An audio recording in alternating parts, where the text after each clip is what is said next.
We have said consistently that President Trump has been the best friend of the cause of freedom of the Western Hemisphere.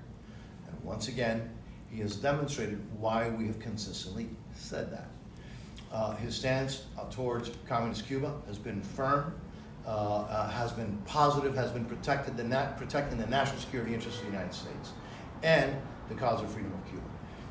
And what we saw today, announced by President Trump, is his consistent policy to reverse the damaging policies of the Biden administration that did nothing else but to help the enemies of the United States, to try to solidify these anti-American dictatorships in this hemisphere.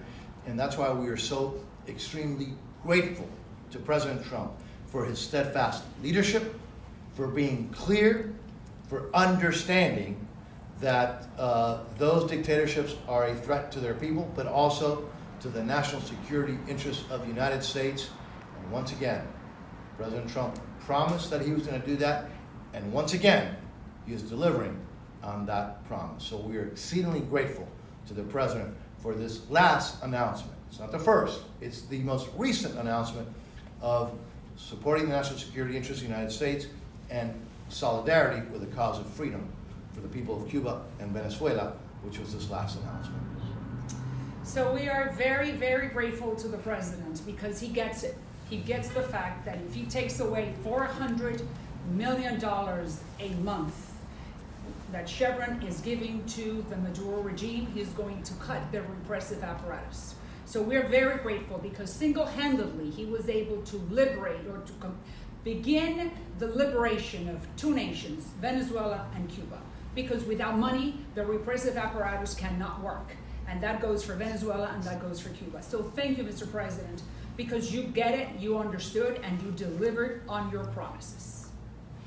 Yeah, I want to thank President Trump for keeping his promise to the people of Venezuela and the Western Hemisphere fighting for freedom, and also keeping his promise to reverse, in I think his own words, the idiotic policies of President Biden that actually gave oxygen to this regime. Now that oxygen is going to be cut, and I believe that the Maduro regime's days are numbered. I think this is only the first of many other announcements to come that will demonstrate President Trump's commitment to liberty, democracy in our hemisphere. And again, eternally grateful for what you did today, Mr. President. Thank you. Thank you from the people of South Florida. Thank you for the people of America, because this is in America's best interest. Thank you from the people in Venezuela, and in the future too, Cuba and Nicaragua. Thank you. All right. Thank you, thank you, thank you. Spanish? Can we do it in Spanish real quick? Yeah. All right. Nosotros hemos dicho consistentemente que el presidente Trump ha sido el mejor aliado de la causa de la libertad del pueblo de Cuba, de Venezuela y de Nicaragua. Y una vez más, hoy ha demostrado por qué lo hemos dicho. Estamos totalmente agradecidos, altamente agradecidos al presidente Trump por haber revertido la política desastrosa del presidente Biden, que tenía solamente una meta: para ayudar, para financiar, para darle oxígeno a la dictadura en Venezuela, igual que a la dictadura en Cuba. Y hoy, una vez más, el presidente Trump ha cumplido con su promesa a la causa de la libertad de Venezuela, igual que de Cuba, porque también hoy mencionó a Cuba en un tema muy importante. Número 2, porque ha cumplido su promesa de mantener la seguridad, proteger la seguridad nacional de los Estados Unidos. Y número 3, pero en esta causa, repito lo que hemos dicho por mucho tiempo, no hemos tenido mejor aliado, mejor amigo que el presidente Donald Trump. Gracias, presidente Trump. Así es. Muchas gracias al presidente Trump y aquí a mis compañeros, porque hemos estado unidos en esta lucha. Le damos muchas gracias al presidente Trump, porque Trump demostró una vez más que él cumple su promesa y que él prometió que le iba a quitar el oxígeno financiero al régimen de Maduro. Al eliminar la licencia que tiene Chevron, está eliminando $400 millones todos los meses para el régimen de Maduro. Eso le corta el oxígeno al aparato represivo. Así que muchas gracias, señor presidente, por haber cumplido su palabra y por entender que el hemisferio quiere ser libre. Los venezolanos y los cubanos y los nicaragüenses quieren ser libres como cualquier otro país. Y usted ha comenzado ese camino y le agradecemos altamente. Le quiero dar muchas gracias al presidente Trump por cumplir con su promesa. que dijo que iba a derrotar la póliza del presidente Biden, que él dijo que era idiótica. Y era idiótica, ¿por qué? Porque le estaba dando oxígeno a estos tiranos que viven en Venezuela. Y yo estoy también muy seguro que esta es la primera medida solamente, porque yo creo que también vamos a ver otras medidas que van a estar apuntadas al régimen en Cuba, al régimen en Nicaragua y también otra vez al régimen de Venezuela. Yo creo que los días del régimen de Venezuela, Cuba y Nicaragua están contados, son cortos, porque tenemos el mejor amigo ahora, el mejor presidente que está cumpliendo con las promesas, que está dedicado a la libertad y la democracia en nuestro hemisferio. Y también le tengo que dar las gracias a mis colegas por siempre estamos juntos en el mensaje que tenemos, que estamos unidos para esta causa. Y estamos aquí por una razón, para asegurar también que en nuestra vida, en nuestro término, se vea la libertad que merece Cuba, Nicaragua y Venezuela. Así que otra vez, gracias presidente Trump por tus esfuerzos, y yo estoy seguro que esta es el primer paso en un journey que va a terminar con la libertad de nuestro Y hemisferio. para todos aquellos que nos están mirando, los votantes, los contribuyentes, la gente que vive en el sur de la Florida, no pueden tener ustedes mejor representación, ya sea en el distrito de Carlos o en el distrito de Mario, no pueden tener mejor representación porque en realidad, bueno, gracias, el 27 ese es el más bonito. Pero la realidad es que es un grupo unido porque tenemos una sola causa y un solo propósito: traer la libertad a Cuba, Venezuela y Nicaragua, y que estos países se merecen la misma libertad que tienen los otros. Así que siéntanse bien representados, porque la realidad es que estos dos saben muy bien lo que están haciendo. Los tres. Gracias. Any questions you guys want to deal with? Yes. We're in TPS. Have you guys brought that up? Any concerns to leadership about what could happen? Yeah. We've all Venezuela? sent letters. We've had conversations with the White House, and what we're hoping to get is for a review of folks, because among the disaster created by Biden was that those who had potentially legitimate cases of asylum, their cases had no way to be checked. And so now we understand why President Trump, by the way, fulfilling what he said he's going to do. But the flip side of that is that we think there are people who have potential legitimate claims, and we need to do everything we can to make sure that those claims are properly reviewed, and we're going to continue to have those conversations. Is there any way to tackle this through, any legislation in the House or through reconciliation? Is that something that could be brought up? The reconciliation, remember, that's a limited process that requires, the person who determines what's allowed there is the parliamentarian in the Senate, and that has to be budgetary, and that's a separate issue. So I would say, there, no, you know the answer. I would like to add, I'm sure that, the president has been in office for 36 days, right? Immigration is one of the most difficult and toxic topics. But these people came in legally. They have TPS. And he has said repeatedly, and you've heard it, that he is going to concentrate on deporting those who are illegal criminals. The people that came in through TPS are not Tren de Aragua. So we are very confident that at some point within the next few weeks, the White House, Homeland Security, they're going to review what we're talking about, and those 300,000 in April, 300,000 in September, we're going to find a solution for them. We're working diligently because three of us, we have thousands and thousands of Venezuelans, and we understand what's happening. But we needed to start with this first measure that we appreciate the president so much of having taken yesterday or this morning, because this cuts the oxygen and gives the hope to those Venezuelans to be able to go back to a free Venezuela. If I could add, this was all caused by the chaos that was caused by the Biden administration. And so you had millions of people coming in unvetted. And so the Trump administration has to take aggressive action to eliminate the criminal elements that shouldn't be here in the United States, those that have deportation orders that shouldn't be here in the United States. And unfortunately, when you do that, yes, there are going to be some that are going to be caught up in this action. But since they have a lot of criminals still to deport, folks that are going to be higher on that priority list, it gives us some time to work with the Department of Homeland Security to see, okay, how can we tweak this? so that those that really are in our country, that are good, that are actually good for our economy, that have been good neighbors, especially in South Florida and Miami-Dade, that they can remain until we get a free and democratic Venezuela. And guess what? When we get a free and democratic Venezuela, guess what happens? A lot of these problems go away. Right. Same thing happens when you get a free and democratic Cuba. A lot of these problems go away. Nicaragua, etc. And so it's in our national security interest to fight for a free democratic Venezuela, Cuba, and Nicaragua, because a lot of other problems can be solved when we get that done. That's correct. In your respective congressional districts, have you seen evidence of Trinidad Oh, big time. or criminal elements? Big time. Big time.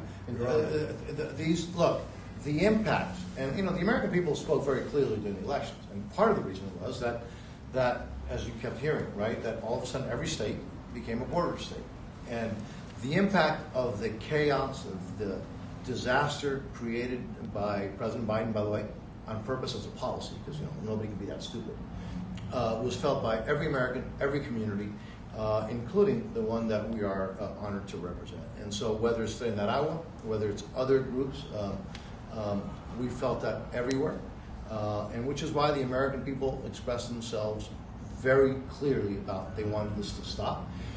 And President Trump, because that's the other issue, there are no surprises here. President Trump is doing what he said he was going to do. Obviously, we want to make sure that those who have legitimate claims, that, by the way, and Maria, you mention this all the time, the ones who really kind of suffered the worst by the chaos created on the border by the Biden administration were those who had legitimate claims. Yeah. Those who literally have good reasons, good claims to come to the United States, but their process was destroyed. And so what we'd like to do, and understanding what the president is doing, he's fulfilling his promise, he's securing the United States, he's protecting the border. But within that, we also know that there are folks who have legitimate claims, or potentially legitimate claims, and that's why we're going to continue to work to try to come up with a process so that those claims can be processed. I mean, you have 380,000 children that have been lost. It's highly irresponsible for 4 years for a government to allow anyone who wanted to come into the country without really knowing who they were. I mean, 380,000 children that we don't know if we gave it back to their sex trafficker or to their abuser. How could that be? So the righteous are paying for the sinners. And the sin of the 4 years of the Biden administration. And that's true. It has nothing to do really with political parties. It has to do with the Biden administration being extremely and highly irresponsible when it comes to national security. To the point of ushering freedom and democracy to Cuba, Venezuela, and Nicaragua, the three of you were at the tip of the spear during 2021, the Cuba Libre movement. It seemed like that could have been the moment. Yes. And then it seems as though maybe the information blockade got in the way. Is there any plan or any initiative to allow free flow of information to these countries? Actually, there is. Okay, we're working on it. There is new technology that is actually in space right now that needs to be ramped up, and that we're actually working on it, and we have been working on that so that, in the future, the people not only of Cuba and Venezuela and Nicaragua, but other places around the world could actually speak to each other without having the government shut down their communications. Because we also think that there are a lot of other places where people are looking for freedom that would be beneficial for the United States, turning enemies into friends. And instead of fighting a war or having conflict, the people within those countries that are seeking freedom will have a voice.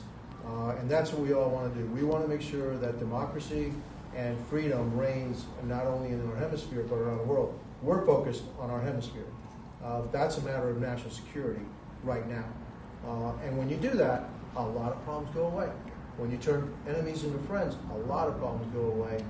And so, yes, we have been working on exactly that. Is Starlink a potential That option? could be one, but there's another technology in space now that we're working with that will also bring this, will bring that dream to reality. And as soon as we heard about it, we've been working on how can we make that happen. Connectivity, that's what the Cubans and the Nicaraguans need. specifically the Cubans, connectivity. If point A can talk to point B, which is what happened on July 11th, then the Cubans can go to the streets and shout everything they want to. But ETETSA shuts down the internet services and then everyone goes dark. Now with what Carlos is saying, we're going to make sure that even though ETETSA shuts the internet off, that it's going to be on for the rest of the island. That's what we need. And let me also specific about that. Actually, working with my colleagues, actually, they're the ones who brought it to me. That's the regime not wanting to see that. That's what that is, right? Yeah. That's censorship, man.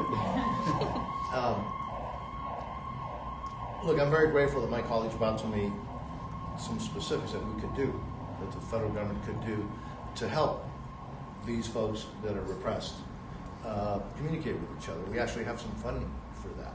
Now, I think it's very, very important to note, though, that the Biden administration went out of their way not only to not help those people in Cuba and Venezuela who were doing everything possible, suffering the consequences because of their efforts to obtain their freedom, but actually went out of their way to help the repressive regimes, those anti-American repressive regimes.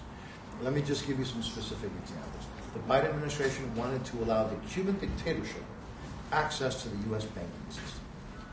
The Biden administration wanted to have taxpayer money go to fund regime-chosen companies.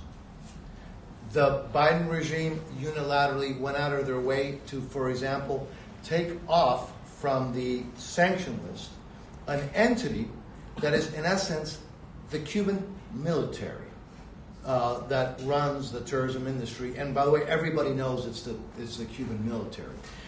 In Venezuela, the Biden administration went out of its way to fund the Maduro regime with the excuse of the election, when the election was a sham, as we all knew. And by the way, we warned them ahead of time. Did they pull back those concessions? No. They kept them, which is why what President Trump has been saying is so true. The Biden administration was not only irresponsible, damaging to the national security interests of the United States, hurting those people, but I guess he used the right term. Absolutely idiotic what President Biden had done, irresponsible, damaging to the United States, which is why we're so grateful to President Trump. Sí, en español me podrían decir la perspectiva de cómo esto va a mejorar las relaciones en el hemisferio entre Estados Unidos y todos los países, y si tienen algún mensaje para la comunidad venezolana y cubana luego de este anuncio. Yo creo que lo que va a mejorar es que su mensaje va a estar muy claro del presidente Trump, que está al lado de la libertad y la democracia, y que no va a tolerar más la dictadura que vemos en Venezuela, y yo espero también que en Cuba y también en Nicaragua. ¿Por qué? Porque eso es en los intereses de seguridad de los Estados Unidos y también para el beneficio de nuestros vecinos que viven en este hemisferio. Ellos merecen, todas las personas en este hemisferio merecen vivir en la libertad, en democracia, y los Estados Unidos tienen que ser el ejemplo y también ayudar a esos que están buscando su libertad y la democracia en nuestro hemisferio y también en el resto del mundo, porque nosotros somos la democracia más poderosa del mundo.